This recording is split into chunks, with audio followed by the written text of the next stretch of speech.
energy cannot rise until energy is balanced. Because I might be just too headstrong and trying to solve everything, or I'll just get too emotional and get sucked and then again make a mistake or give myself away. Or I might allow someone to enter my life and be taken advantage of in some way or the other. So this energy has to be balanced. Energy has a positive and a negative charge. It has a male and a female charge. It has a yin and it has a yang. Those are the two genders of energy, and this is also a universal law. The universal law of gender. Now you cannot raise your energy or frequency until and unless you have both legs balanced. Now this picture, as I often mention, is absolutely complete because it covers all aspects of our reality.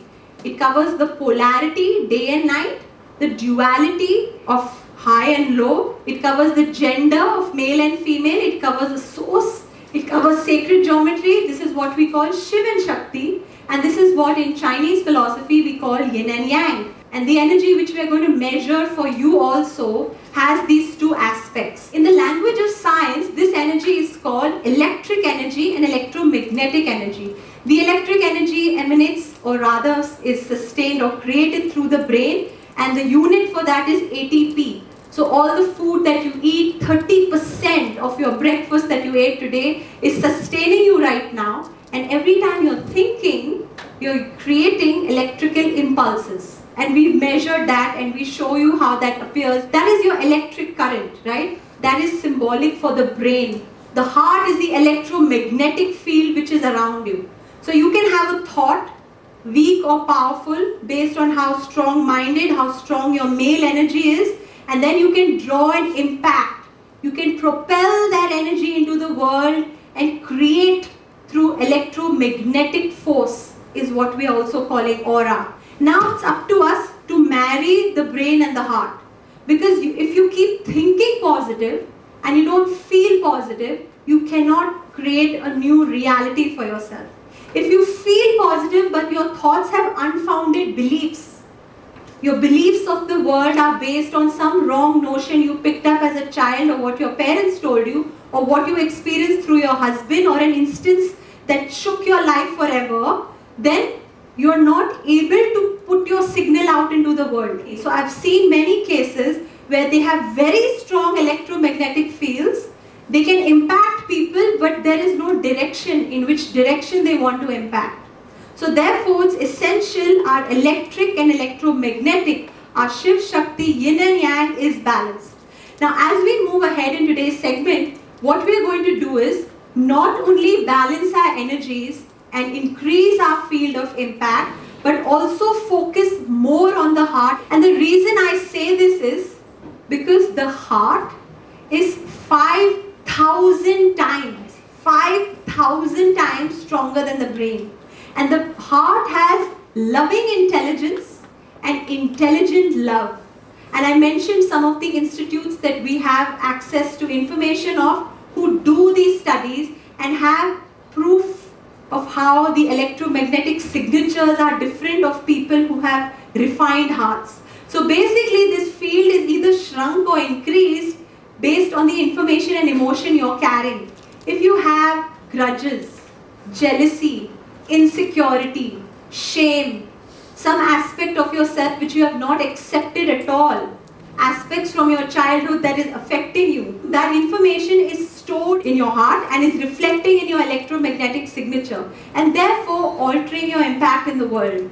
So now if I've spoken that everything is energy and we have to balance it and we have to recognize and maintain that vortex, then who is God in this entire context? We should know who God is, because this way it seems like I am the controller and decider of everything.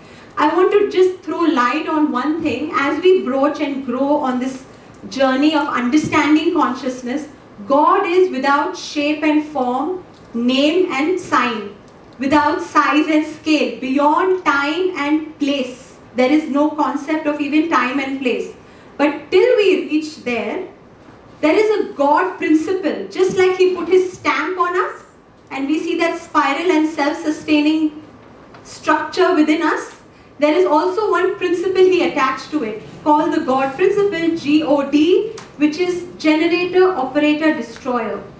The generator is the electric force, the operator is the gravitational force. You know, when you feel attracted to someone, there is actual gravity pulling to people, which again these institutes have clarified and put and validated.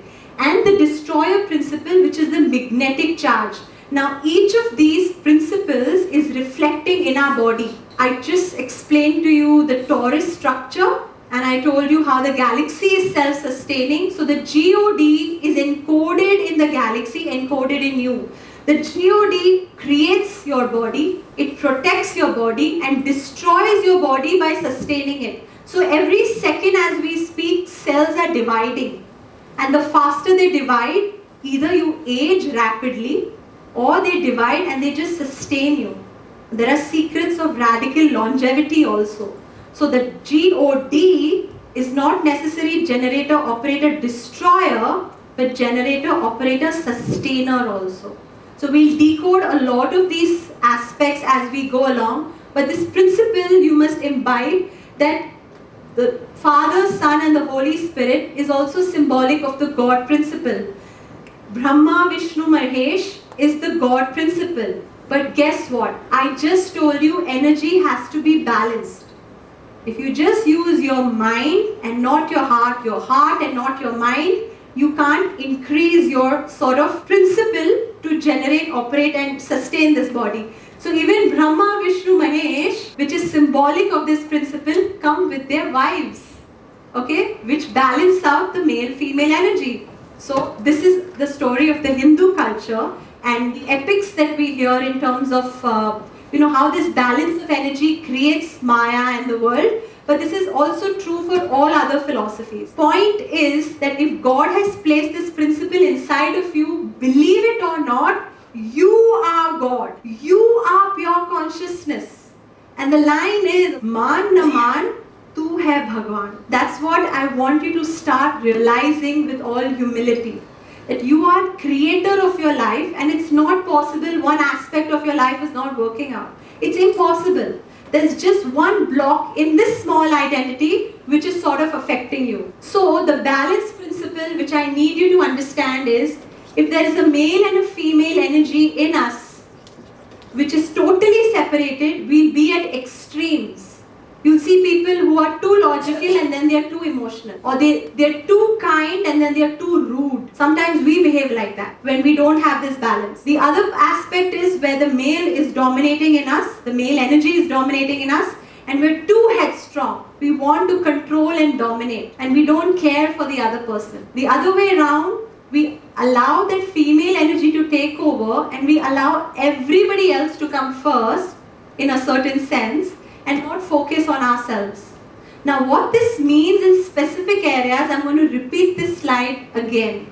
This is to give you the heads up that ultimately creation comes when both the male and female are in balance.